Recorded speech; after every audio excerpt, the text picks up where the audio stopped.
Hi, everyone. I am so glad that you are joining us today for another interview. I've had so many guests this year, and I'm so excited to introduce you to all of them. But this one is really fun for me because I actually know her in person. Very few people that I interview, I know in a physical, like they live in my town or they're around me. But this one is. So I have Amanda Petrik-Gardner with me, and the reason we got connected is that right now she's an OCD specialist, and I was kind of seeing her information around, and I thought, I think I need to know this person. And we've been enjoying getting to know each other and kind of working together in some circles. So, Amanda, thank you for being with us. And you can tell us a little bit more about yourself and maybe how you got started in mental health. Thank you. Thank you for having me. And Yes. it's, yeah, been exciting to get to know you. We've worked in the same circles for a while. I'm a licensed clinician here in Topeka, Kansas. And as you mentioned, specialize in OCD. But when I got started, I worked at a community mental health center working with only children. So I worked with 0 to 18-year-olds, but I was specifically assigned to the team of 0 to 6-year-olds. So Oh. I just worked with the very little ones because I loved kids. I still do, but that was very tough work. And that's all I wanted to do. And then I got assigned to even a more specific team that was just to work on anxiety disorders. Mm. And so for many years, it was just treating children with anxiety. And so that's kind of then how my specialty developed anxiety disorders and then obsessive compulsive related disorders. But since leaving the community mental health center and starting a private practice, and then branching out into teletherapy only, I can't work with the little ones as much because little ones can't really do teletherapy. So now I'm Mm. mostly teenage and up. And as I've worked more and more with anxiety and OCD, I've really honed into obsessive compulsive and related disorders. And we can talk about what that looks like. And that's really become my specialty to the point of speaking on it and writing on it and on boards about it. And that's become Mhm. like my whole world. Well, I'm glad. And I think that's what we should maybe focus on today, just because I talk a lot about anxiety, but I'm not somebody that can really speak to OCD because I'm not trained in it. And I really feel like it is so tricky that I don't feel comfortable talking about it, but I feel like you are the perfect person to talk to. And my audience needs to know about it because it is somewhat related to anxiety. Mhm. And so that I kind of want them to have the right information so that they can decide if that's something that they need to explore more or just know more about. Maybe they'll see it in someone else and think, "Oh, well maybe they should get some help or seek out something." So, I don't know what's the best way to get that conversation started, but you probably know. So, tell Yeah, us I'll like sh kind of like I guess what is OCD 101 maybe is what we need. Yeah, I'll share what OCD is because it does. It gets missed a lot. It's one of those diagnoses that gets misdiagnosed, misassessed, mistreated. People go years and years of it being treated just as general anxiety. People just Mhm. think it's anxiety and it's treated as anxiety. And the treatments for general anxiety actually do more harm for OCD. So this is such an important conversation. So OCD, which most people think they know what it is because the media, there's a lot of stereotypes about it. First, there's obsessions, which is the O, which are these thoughts that get stuck. But it's not just like general worries, like you worry about, how are we going to pay the bills, or what am I going to wear to school, or, what are we going to do this weekend? These are thoughts that tend to be a little bit more, and I hate the word irrational in nature, but more, we say obsessional, meaning they're not actually happening in the here and now. So it'll Mhm. be thoughts like, what if none of this is real, right? What if this is all just a dream? Or it could be thoughts like, what if I'm going to stab my spouse, knowing I would never stab my spouse? So what if my water that I'm drinking out of my water bottle is contaminated, even though I know it's Mhm. not, it's just fine? Or what if my partner doesn't love me, even though we've been together for many, many decades and we're just fine? For Mhm. kids, it might be more often I mentioned like contamination themes. What if this thing is dirty even though it's Mhm. just fine? It might be stuff like what if this thing is out of place even Mhm. though even if it is out of place it doesn't cause any harm. And so these thoughts get stuck. And so then the compulsion, the C in OCD, is the ritual. We feel like we have to then do something about it. Mm, A ritual could be something physical we do, like we fix it, or we wash our hands, or we repeat a task, or we have to ask a question or repeat a statement.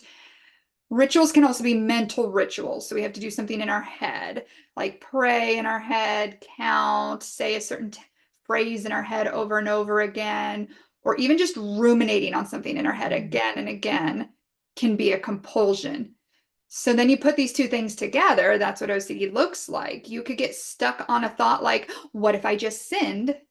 mm, And then you feel like you have to excessively pray to make that better, mm, right? And these obsessions, they go above and beyond than just the normal worry of just like, oh, I hope I didn't do anything bad. mhm. Even though the person knows they didn't do anything bad, they can't stop thinking that and then doing something to try to make that feeling go away or to try to make that thought go away. So that's Okay. OCD in a nutshell. Okay. Well, one of the things that we talked about before we started recording is that I've been reading your book, which I love, and it's very informative to me. I need to have this information, even though I wouldn't be working with someone I wouldn't be diagnosing or working with someone without them having therapy or some other person also working with them. Mhm. But as I'm reading it, and I'm sure this happens, and you notice this with people who come to you, I read stuff and I think, "Oh, well, maybe I have that." Or, like, "Oh, that seems familiar. I think I've done that before." And so are you noticing, like, some of the misdiagnosing could be almost like people are reading things or seeing things on TikTok or whatever, and then they're like, "Oh, maybe I have that." Do you see that Oh, happening with people? absolutely. The whole diagnosis by TikTok, it's a whole Uh-huh. phenomenon, which we see not just with OCD, but whatever the diagnosis of the week is that's Yep. going around. People hear Mhm. this and they hear the symptoms and then decide that's what I have, which, in Mhm. one way, it's great to that there is such a mental health kind of phenomenon going on and we're Yeah. hearing about it. But we also have to then go to a trained professional to find out more information because most symptoms, we all meet them. Like when we hear Yeah. racing thoughts, Mhm. one, we probably all had racing thoughts at some point, but Right. also racing thoughts could mean like 10 different diagnoses. Oh, right. So we have to Yeah. take everything we hear online pretty lightly. But if you do have a concern, again, take that to your professional and they'll help kind of differentiate what that could be. But we definitely Mhm. see this with OCD. And some of the myths with OCD, I'm sure people have heard in the media, are things just like it's this love of cleaning, it's somebody that Mhm. just is super organized. And that's like nails on a chalkboard to me because Mhm. OCD is the complete opposite. This person doesn't love to clean. They don't Mhm. love to organize. It's not a love of anything. If anything, they don't like doing these things. They don't want Mhm. to be this person. And so that's Mhm. something on media that goes around. People hear like, oh, I love to clean too. I must be OCD. Mhm. So just take any of that information out on the media Mhm. lightly. Yeah. Well, and I think OCD has that like that, just saying "Oh, I'm OCD." Like, it's been Ugh. like a joke. Like, anytime somebody has a like for something that maybe someone else doesn't have, I've heard that, like, "Oh, I'm just OCD about that." Yeah. And I'm sure that to people who have it or to people who work and treat people, it's like it's almost like, I don't know, rude or it's It's against. pretty dismissive. Mhm. And we don't Yeah. tend to do this with physical health disorders. You'll Mhm. notice now everybody's going to be hearing it. We do this more Mhm. with mental health disorders. They'll be like, oh my gosh, I'm so bipolar. I'm so Yes. ADHD today. I'm so Yes. manic. I'm so OCD. We do Mhm. this with mental health disorders to describe just like our feelings, our behaviors, our attitudes. And what we're doing is we're using a mental health disorder, a very serious mental health disorders Mhm. as adjectives, and they're not Yeah. adjectives. Right. So I just encourage everybody to find the adjective. If you're wanting to say, Mhm. I'm so clean, I'm so tidy, I'm so neat, I'm so conscientious, say that. Yeah. Because we would never go around saying, I'm so cancer, I'm so diabetic, I'm so Yes. insert physical health diagnosis. But we do it with Mhm. mental health all the too. I'm so ADHD. Mhm. It literally makes no sense. I'm so Yeah. attentive and attentive. Like Yeah. say, yeah. That's so good. I like to find the adjective of what you are and say that, and don't Mhm. say it's a disorder. I do this kind of reminds me of when, because I worked with special education for years, and there's the whole movement now, don't say the R word, retarded. And, Mhm. people were using, and unfortunately, that is the, I don't know, medical word that people were using back in the day. Yeah. Even when I Mhm. started teaching special education, I was certified EMR TMR, which was the last R was retarded. That was like Mhm. part of the diagnoses or whatever. But now we've realized that is not a word that they want to use medically, but people were using it as like that's so retarded, meaning I don't Yeah. like that, or I don't want to do it, or that person is so retarded or whatever, just meaning I don't like them or they're doing something I don't like. And Mhm. I can see how that word is very offensive to people who do have intellectual disabilities, Absolutely. because, that they don't want to have that either, or, like that's not a joy in their life. And it's also saying something bad about them. So I could see how, and so we just need to be more aware of the words that we're using and not make them be funny or cute or some joke that we're making, because it's not a joke for the people Mhm. who have it. Oh, absolutely. So So I would how say does with someone decide, like when they, read these lists or see stuff on TikTok and they're like, well, that kind of sounds like me. And of course, we want people to get help if they do tend to have one of these disorders, but how can they, I don't know, differentiate between maybe I do have a disorder or what is normal for people to have? yeah, that's such a great question because I would say the average person doesn't always know just what's the norm. What's just Mhm, a normal level of sometimes we all have doubts, and that's what obsessions are. mhm, We're doubting information. And mhm, so everybody has doubts from time to time. And mhm, so people might even question, like, was this OCD? Or sometimes I excessively wash my hands, or sometimes I ask for reassurance, or I mhm, ruminate on things.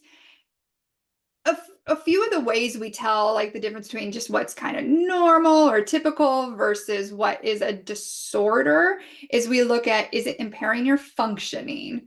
Like, is it getting in the way of school? Is it getting in the way of work, relationships, just your day-to-day mhm, tasks?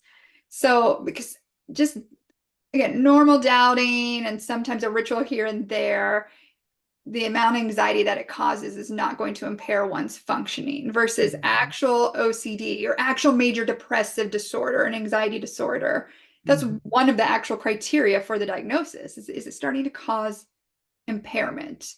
So that's a big thing. But also, we're looking at the severity level, the amount of distress that it causes. mhm, Like, if you're not allowed to ask your loved one for reassurance, or if you're not allowed to go on Google and look this up, how much distress does that cause you? If you're like, yeah, mhm, I don't like it, but I'm fine, versus somebody with OCD is going to be like, oh my gosh, I can't handle that.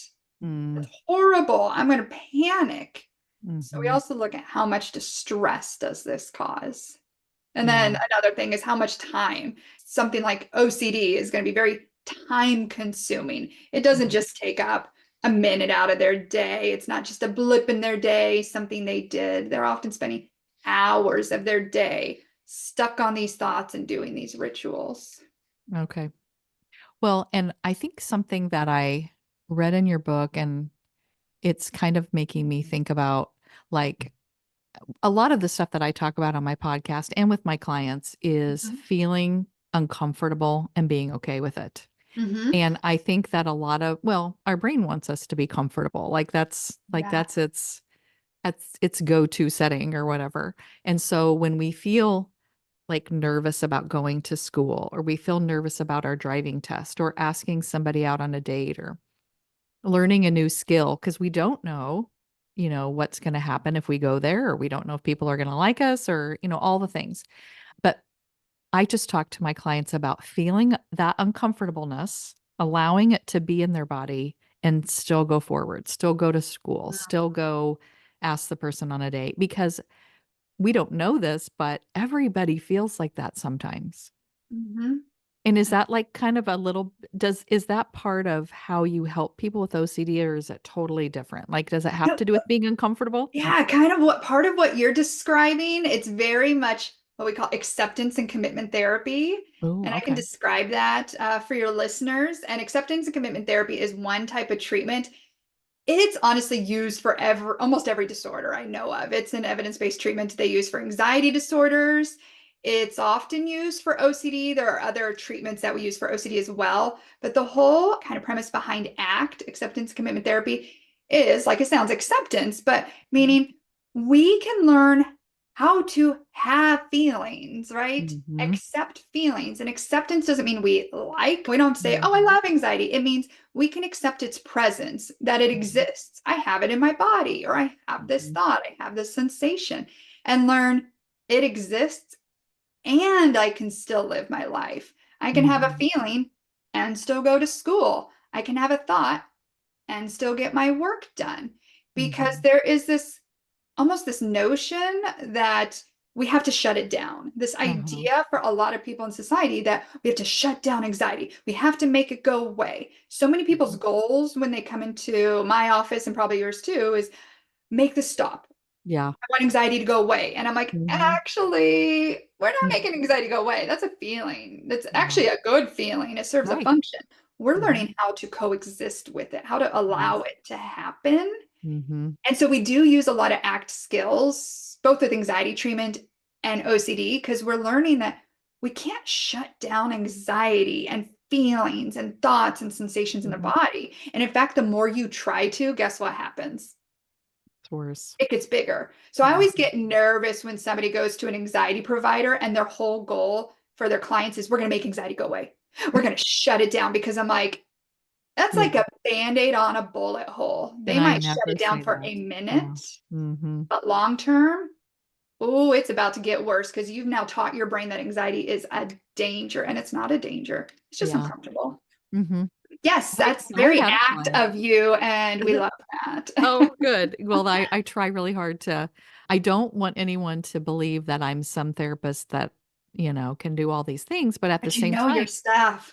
but these are things that I use Hmm. and have been helpful to me, and I've used them with my 31 years of, being in school talking to kids about all these things, and I'm like, "Okay, well, this is something this works, this helps people," and I haven't, been trained in that particular thing, but that feeling uncomfortable and going forward anyway is really important to do in everything that we do. When I started my business, and I talk about this a lot in my podcast because I think normalizing feeling uneasy, nervous, scared, and saying, "Yeah, I felt that, and I'm still doing this, and I'm It's the okay." And, it's the and instead of it being I feel anxious, but I would like to go to work today. It's I feel anxious and I can go to work today. yeah, That's the coexistence. Like yeah. we can have feelings and still live our values. Yeah, and I love that, and I use values in my I actually have them do an assessment of their values, and then we talk about what values are you using your because I want it to be specific to them.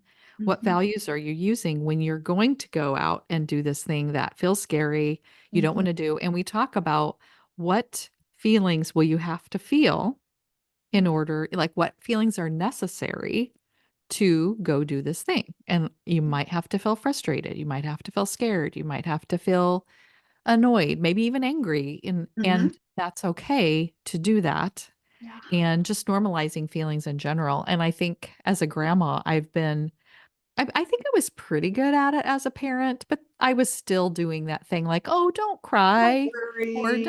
don't be scared about that. That's, not gonna happen," or whatever. And I've gotten better about, "Oh, you're feeling really scared. Let's talk about it." Or, Yeah. anger seems to be my grandson, who's two's favorite feeling right now.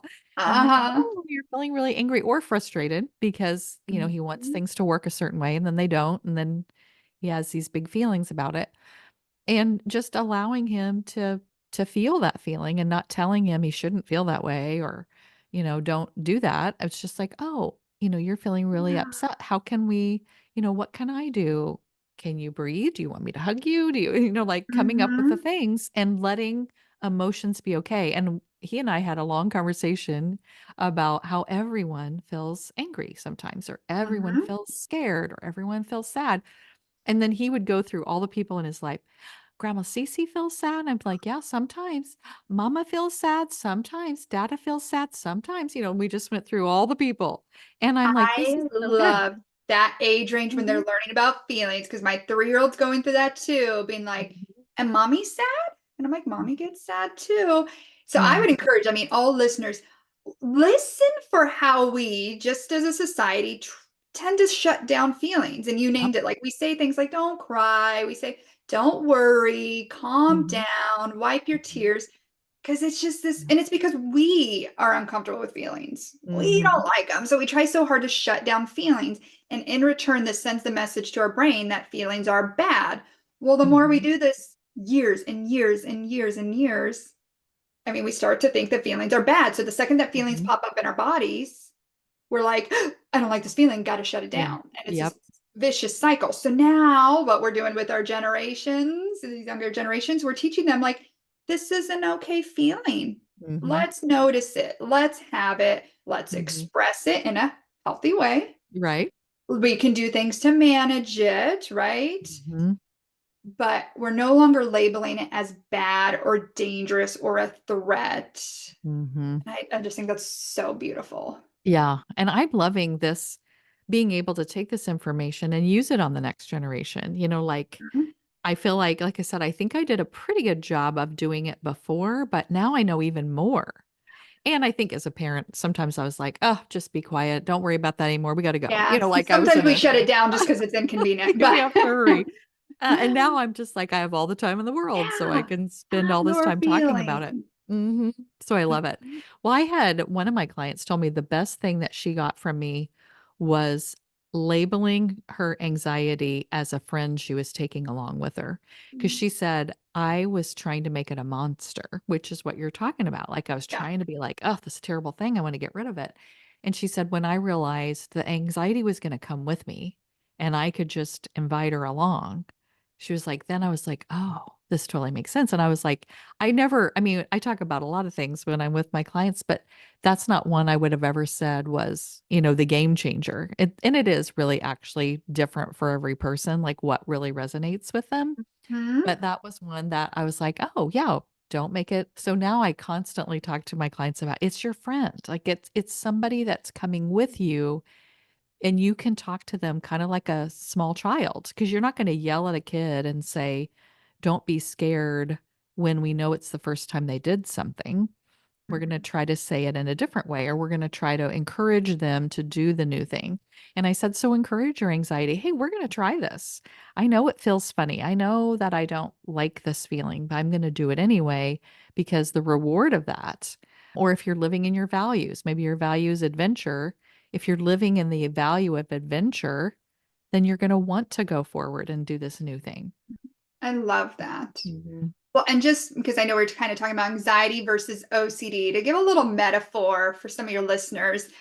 So I often tell like families and even kiddos with anxiety what anxiety is like in our body because it does serve a function. It's a good thing. Mhm. I never want to take anybody's anxiety away because the function is to protect us. It's Mhm. what tells us to not walk in front of a car. It's what Yeah. tells us, ooh, that dog is growling at me. Probably shouldn't pet that dog. Mhm. But for people with anxiety disorders, it's like their anxiety is an alarm, like a fire Mhm. alarm in their brain. And it is just, it's now going off all the time when it shouldn't Mhm. be going off. It's malfunctioning.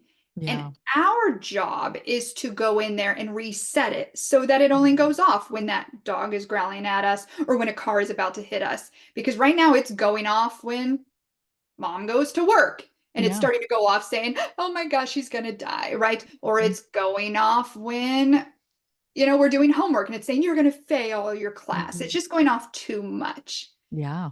So that would be like general anxiety or separation anxiety, some examples. OCD is when that alarm, it's almost like it's a projector and starting to Mhm. portray a really scary story, like a horror movie saying, oh my gosh, And what if, I'll do one about contamination. What if that bathroom in your home is just covered in viruses, right? Mm, It's just possible it could be covered in viruses. And, viruses are invisible. You probably shouldn't touch anything in that bathroom. And it's almost like that projection in your brain is just playing over and over and over again. mm, And so then that movie it's showing you is so scary and real. You decide, well, shoot, I'm not going to go in that bathroom anymore. That mhm, just seems so scary, even though that movie's not actually happening. mhm, So with OCD, it's not even just like some alarm is going off, it's creating a whole compelling, convincing story that's not even happening in the here and now that we have to help show the client mhm, what is reality, what's actually occurring versus what our senses are doubting. mhm. So Yeah. that's, yeah, a few of the things that we're teaching clients to do. Yeah, I love that. Though that reminds me of the one of the books I read. He talked about a two-screen, I think he called it the two-screen method, but he said that, your the front screen, like you imagine you have two screens in your brain all the time, and the front screen is the present and the things that you want to do, the go into class, the you know, dating somebody or taking the driving test or all the things. And then over here, just in the corner of your eye is a screen that shows you all the bad things that are going to happen if you do those things. Like if you go to Mhm. school, everyone's going to hate you. If you Yep. take that driving test, you're going to fail. And we get sucked in over here because we're like, oh no. And then it's like this movie that we're like, it's all the terrible things. And we Yeah. just start paying attention over here and we forget that this screen up here is all the things that we want to do. And so Mhm. his method talks about how, if you fight this screen, that's going to make it worse. If Mhm. you if you try to ignore it, like just forcing yourself not to pay attention to Yeah. it, that also intensifies. But he talked about how just let the screen run and just allow it to be there. And okay, yeah, all that stuff is showing, but you're going to go forward. You're going to keep, and Mhm. then he talks about the different anchors to go to the front screen. And I like those. I mean, like that totally made sense to me. And I feel like since I work with mostly young people, I Mhm. like to have things that they can really that can make sense to them, like, "Oh, yeah, I can understand 2 screens in my brain, and that one's Mhm. the one I wanna focus on, and the other one I don't wanna focus on, but I don't wanna fight it either." Like, I wanna just allow it to be there, so it kinda sounds like the same Oh, that absolutely. And again, scenario you're everything you're using. describing is Mhm. very ACT, acceptance given therapy, meaning like we can just let the movie play on out. We don't have to Yeah. pause it. We don't have to stop it. We don't have to burn down the movie. We also don't Yeah. have to cover our eyes. Like we Yeah. can just let Oh, it that's so cool. keep on playing. Mhm. And it's this idea of like we're accepting that thought, that feeling, that movie exists. It's there, it's Mhm. present, but we also can commit back to our values. Yeah, I love that. We are Yay. so we do some of this very similar things. I Yes. just don't you're just, like, super trained in it and can diagnose people with it, which is great because I work really well in tandem with people who are already Yeah. seeing a therapist, and then I Mhm. kind of do, I don't know, just like aftercare almost in a way, but Yeah. sometimes they're simultaneously working with a And you can really therapist help as them follow well. through with the But skills that yeah, and just kind of going through that kind of stuff, so I enjoy doing that. Well, if I know that you can work with people just in certain states, is that how it works? Yep, I'm licensed in Kansas, Colorado, Nebraska, Missouri, Michigan, Maine, Arizona, and I'm an out-of-state provider for Florida. And Okay. hopefully we have a compact coming soon that hopefully it will be the majority of the US. So Oh, that's crossing perfect. our Yeah, I fingers hope that that will come soon. happens. Yeah. So, if any of the listeners, parents, kids, whatever, want to contact you, I mean, they can check. I think all your states are listed when you go to your website or when you go to any Yes. contact pages, the states are there so they can check that. But they can also just check out your Instagram, which has amazing stuff. I love the visuals that you put out Thank because they're so you. easy to understand, and the workbook is amazing. Now, I don't want anyone to get the workbook thinking they have OCD, but if, Yes. if it's something that they kinda wanna read about or work through, there's so many good exercises in there. I mean, I'm like, "Oh, this will be so good just to know this stuff." Mm, Just so I can kinda talk the language if I need to, or try to help someone get a diagnosed with somebody if they're needing that. mhm. So I'm gonna put all that information Thank you. in the show notes so people can get a hold of you and check out your book. And I think I read something too about exposure coloring book. Does Oh, that I did. That was like my past life since we do a lot Oh, of exposure therapy, okay. especially for OCD since that's what I do, but also even for other anxiety disorders. So yes, I have three OCD exposure coloring books. So Okay. if your kiddo has OCD and that's needed for their treatment, those are out on Amazon. Okay, that sounds great. Well, I'll find all that stuff and make sure that it's there so people can check you out and see what you're doing and just Yeah. follow your Instagram because I enjoy all the different posts and stuff too. And I'm so glad you were a guest for me today. Thank you for having me. Oh, you are so welcome.